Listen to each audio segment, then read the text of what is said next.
Ditaklukkan Iran, kini Amerika pupus. Setelah bertahun bentuk Zionis Israel hancur lebur.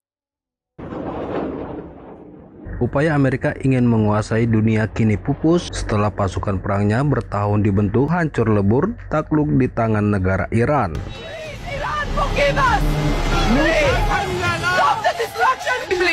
Please leave me alone!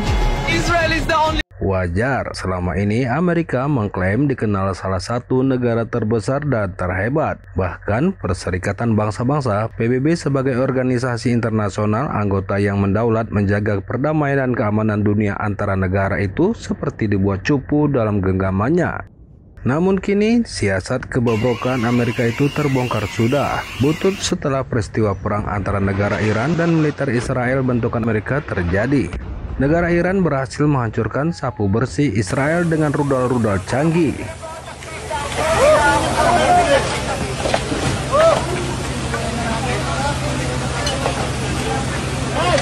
Diketahui ternyata Zionis Israel adalah bentukan negara Amerika, sengaja diciptakan untuk mengeroyok bagi negara yang akan melawan Amerika. Bahkan Israel sangat didukung negara Amerika, sehingga bebas melakukan kekerasan terhadap negara untuk menguasai kekayaan hasil bumi, sehingga ekonomi Amerika meningkat legit dan mampu membeli, membentuk apapun yang mereka inginkan.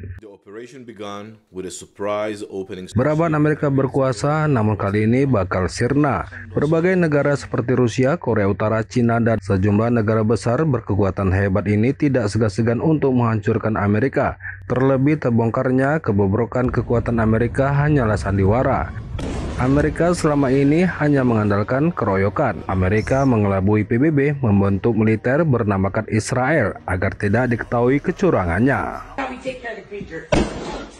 Mr. Bush, when are you going to apologize for the million Iraqis that are dead because you lied? You lied about weapons of mass destruction. You lied about connections to 9/11. You lied about Iraq being a threat. You sent me to Iraq.